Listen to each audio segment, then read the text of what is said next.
Fred Hampton, the man the FBI needed to silence at any cost. They said he was dangerous. They said he was a threat to peace. But what truly frightened them was the sound of truth coming from the mouth of a 21-year-old black man. His name was Fred Hampton. And to the FBI, he was worse than any bomb. Because Hampton didn't just speak, he awakened consciences. And that, for a system built on silence and submission, was unacceptable. The roots of a leader. Born on August 30, 1948, in Maywood, a suburb of Chicago, Illinois, Fred Hampton came into the world in a deeply divided America. The country was living in the post-war era, and although it had defeated fascism in Europe, internally it still upheld a social order based on white supremacy. Fred grew up in a working-class neighborhood. His parents, industrial workers, taught him from an early age the value of hard work, but also the harsh reality of being black in the United States. He was intelligent, charismatic, and observant. Even as a teenager, he showed signs that he would not accept imposed rules. In school, he excelled in everything he did. He was an athlete, an excellent student, and, more importantly, a voracious reader. While his peers flipped through comics or got lost in parties, Fred read Malcolm X and Dr. Martin Luther King Jr., trying to understand the tension between peaceful resistance and armed self-defense. He didn't see the two leaders as opposites but as parts of the same equation: freedom. He knew that America would not give anything freely to black people. Every right would have to be seized, word by word, step by step. An extraordinary intellect. Fred began his social activism very young. At 18, he was already leading protests demanding equal rights in education. He organized campaigns against school segregation and was president of the local branch of the NAACP, National Association for the Advancement of Colored People. His focus was on youth. He believed that if we didn't teach young people to think, the system would teach them to obey. Hampton understood, with disconcerting clarity, that racism was not a simple case of ignorance or personal hatred. It was a policy. A social engineering that sustained the economy, the police, education, and the prison system. For him, combating racism meant dismantling this structure, and that required organization, solidarity, and, above all, consciousness. Joining the Black Panthers. In 1968, at 20 years old, Fred Hampton joined the Black Panther Party. It was a natural move.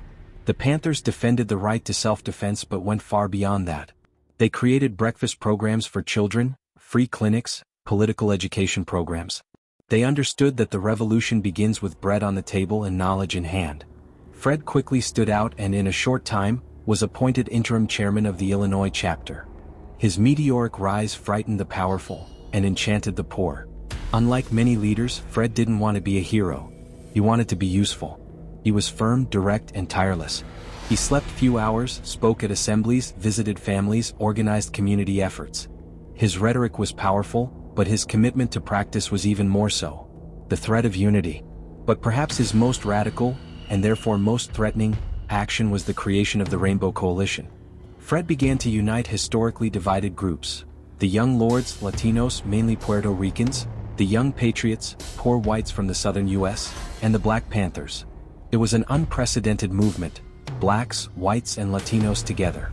Not in a show of diversity, but in a strategic alliance against systemic oppression. They understood that the true enemy was the same: racial capitalism, police brutality, imposed poverty. Fred said, "We don't fight racism with racism. We fight it with solidarity. We fight it with revolutionary internationalism." It was a revolutionary vision. And dangerous. Because if the poor began to realize that they were not enemies among themselves but victims of the same system, the empire would crumble. The eye of the empire, COINTELPRO.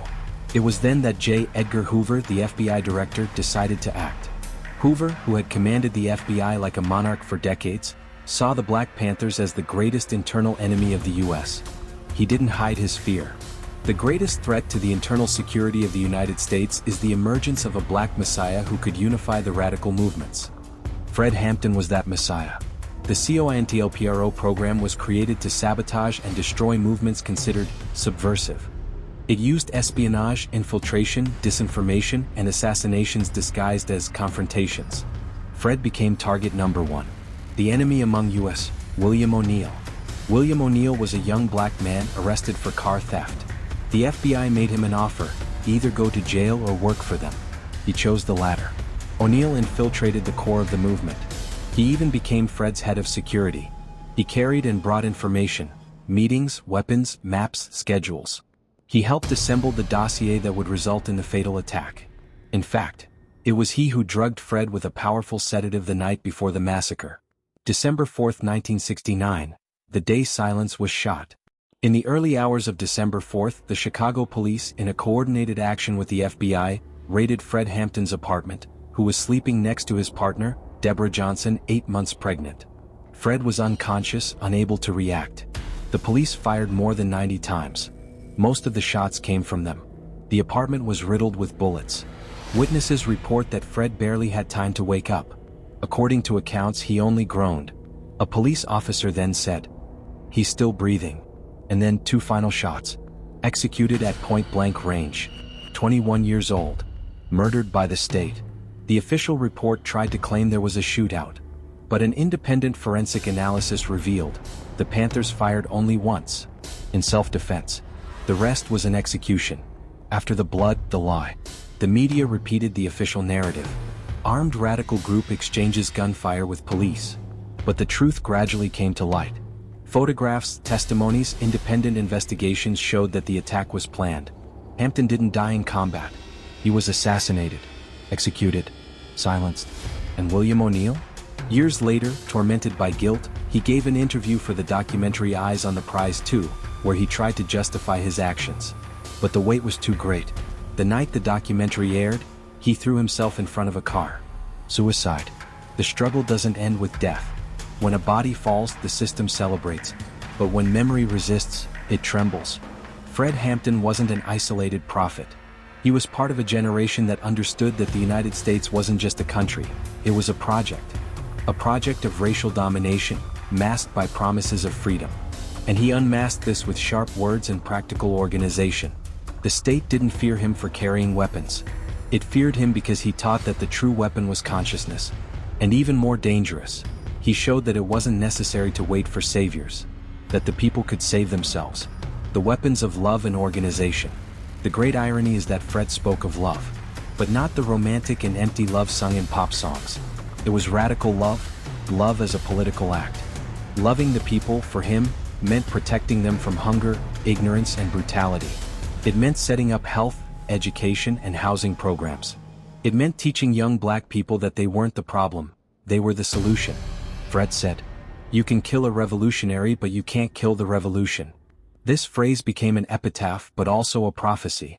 Because even after his death, Fred Hampton's spirit remained alive. Repression as state policy. Fred's assassination wasn't an isolated case. It was part of a continuous policy of selective extermination of black leadership. Before Fred there was Malcolm.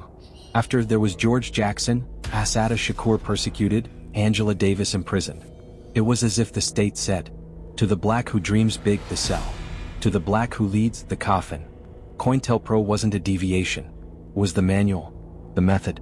The FBI didn't pursue violent ideas. It pursued organized ideas. Because power doesn't fear screams of anger, it fears structures of change. Mourning turns into struggle. After his death, thousands took to the streets. The Panthers marched. The community shouted. History split into before and after. Deborah Johnson, the young pregnant woman who survived the massacre, gave birth weeks later. The son was named Fred Hampton Jr. Today he follows in his father's footsteps, denouncing the system, organizing communities, keeping alive the flame they tried to extinguish that dawn in 1969. And with him, many others. Because when they killed Fred, they created a symbol. A symbol that no longer bleeds but ignites. That doesn't sleep but awakens. A look to the present. Today, more than half a century later, the ghosts of 1969 still walk through the outskirts, black neighborhoods, overcrowded prisons. The police continue to kill. The system continues to imprison. Racism continues to be updated with new technologies, but the same essence. But also, today young people organize in collectives. Create podcasts, occupy networks, found popular schools. Talk about Afrofuturism, black spirituality, anti-capitalism. All of this is Fred. He is in the favela that organizes community efforts. In the teacher who tells the true story. In the young person who refuses to be a statistic. The revolution is a seed. Fred said that the revolution wasn't a single act. It was a process, a continuous planting. And like every seed, it takes time. It needs soil, water, light, and courage. Today, the seeds planted by Fred bloom in new forms. In the United States, movements like Black Lives Matter carry his spirit. In Latin America, black collectives remind that racism is still an open colonial wound. In Africa, young people cite Fred as a reference for global resistance. Fred isn't remembered just as a martyr, but as a method.